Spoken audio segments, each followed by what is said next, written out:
Hey there, everyone, and welcome back into another edition of Pregame Tomahawk Talk here from Veterans Field in Chatham. I'm Adam Gotkin alongside Cam Manna and Nathan Schwartzborn. Enters this game after the first loss of the season last time out last night at Brewster. Cam, a 4-3 defeat, a chance at the very end of the ninth inning, but the Braves just could not get it done in the last second. And I think the main story was chances for the Braves in that one. When you have double-digit hits and you have 13 base runners, it comes down to achieving and taking advantage of those opportunities. Brewster did that with less hits. They got it done. Bourne once again pitches well, but it comes down to today. Back-to-back double-digit hit games. How can they convert on the base paths? Yeah, you said pitching well last night, and the Braves are going to need some more good pitching today because this Chatham squad has been really good to start the season, and they're going to go to a guy out of Rutgers and Donovan Zach, and he's got some pretty great stuff, doesn't he, Nathan? Yeah, absolutely, he does. The young left-hander mainly appeared out of the bullpen with the Scarlet Knights this year. Got a couple starts towards the end of the season, but I really liked what I saw from him towards the end of the year in the Big Ten, and it was a sub ERA right around 4, a little north of 4, but his stuff should play here in the Cape against Chatham. We've already had one Big Ten starter for the Braves this season back on opening day, and that was a win with Connor Whitgriff, so maybe Zach can bring the same magic today. Cam, back to you. This Bourne offense has been lights out to start the season, hitting over 300. No one else in the league as a team is hitting over 280. What do you think has led to just this early success? I think the big thing right now for the Braves is one, talent's talent. There's a lot of talent up and down this roster right now, but I think, the big thing that's contagious in baseball is hits. When the whole lineup's hitting, it kind of goes down the line. And we've seen what Braden Holcomb's done after his freshman season at Vanderbilt. He has 5 hits already, leads the Cape. Bourne, as you said, is #1 in average. So I think hitting's contagious, and right now we're seeing that. All right, well, we've got an interview with Braden Holcomb coming up right now. You don't want to go anywhere. Stay tuned to Tomahawk Talk. So we continue on here on Pregame Tomahawk Talk. Adam Gotkin now joined by Braden Holcomb, a rising sophomore out of Vanderbilt University. And first off, this is your first year of summer ball, and you're starting off pretty strong. 5 hits in just 2 games. How are you feeling at the plate? Yeah, I feel good. I mean, it's just good to get out here and just compete and have fun with it. Summer ball's, you're right, it's my first year, but it's good to get out here and just have fun. A lot less stress compared to school ball-wise, so it's good to just get out here and compete against some of the best competition in the country. So. What's the transition been like for you from metal to wood bat as someone who hasn't had a full season playing with wood bats before?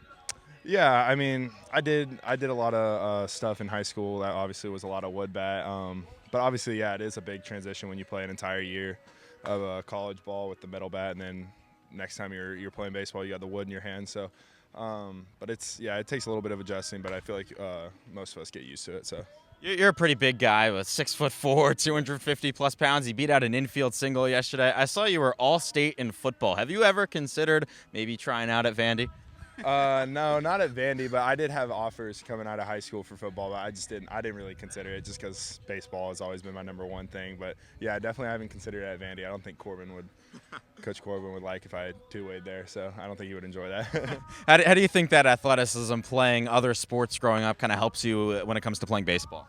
Yeah, I mean, I've played all kinds of different team sports, so it's just different sports. You learn to do different team dynamic things. Basketball and football just help with your athleticism, staying athletic, and things like that. And you just learn to do. There are a lot of things in those sports that translate onto the baseball field that you don't even realize. So it was definitely a good thing for me to be a multi-sport guy. You've got one of your Vandy teammates up here with you in Bourne. What's that like, and how much does that help? Just the process moving in and getting comfortable. Yeah, so me and Cam were roommates the entire year throughout our freshman year. So now we're roommates again here in summer ball. So it's been really good. We don't really get tired of each other, so we're always with each other. So, but it's good having him with me. So. In terms of just the team chemistry, what's it like here in the first couple days? Everyone's trying to get to know each other. What are some maybe tips, tricks you guys do to just kind of get integrated early on? Yeah, I mean, we're all very competitive guys, very high level of talent here. So it's more just getting used to each other and playing. A lot of us are competitors on the field. Stanfield, for example, he was at Auburn, so I played him this year. So it's fun coming here and being on a team and working together instead of competing against each other. So it's fun. All right, well, thank you very, very much. First pitch coming up soon. We continue on here on Pregame Tomahawk Talk. Adam Gotkin now joined by Sean Brennan, the beat reporter for the Bourne Braves. And let's dive in a little bit to this Chatham Anglers squad. And the main thing really so far through 2 games is their pitching. It has been simply incredible. Yeah, specifically starting pitching. Their 2 starting pitchers went 7 innings combined, no earned runs. That's pretty impressive. Evan Kress started against Wareham through 3 1/3, 6 strikeouts. Griffin Herring last night through 3 2/3, no hit innings. And Kyson Witherspoon, the starter tonight, is certainly capable of keeping that scoreless streak alive.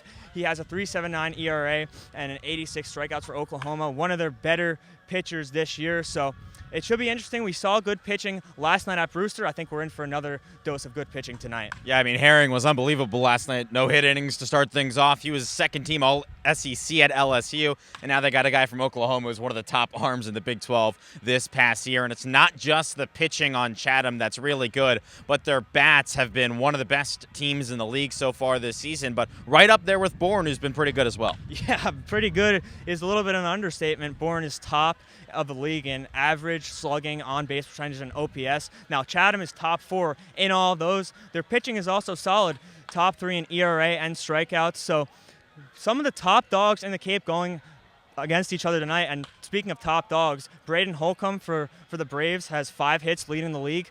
Austin Overn for Chatham has 4 hits right behind him. So that should be a fun little matchup to watch tonight. Yeah, and this Chatham team has had a bit of a turnaround this season. Last year, a bit of a mess. 3 different managers, starting off with Tom Holliday and then going to an interim manager and an acting manager before the season came to an end. But now they've got Jeremy Sheetinger, who comes from Georgia Gwinnett, one of the top NAIA programs in the country, and he has really turned things around just 2 games in. Yeah, I mean, his reputation speaks for itself, right? He won a national title at the NIAA level. He made the World Series 4 times. And, yeah, that's what you're looking for if you're Chatham, some stability. And, I mean, his repertoire and his reputation is certainly good. So I'm sure he'll look to be in it for the long haul. And he's got his guys playing pretty good ball so far in this season. All right, well, thank you very much, Sean. First pitch coming up at 7 here in the 3rd matchup of the season and the 3rd against an East Division team.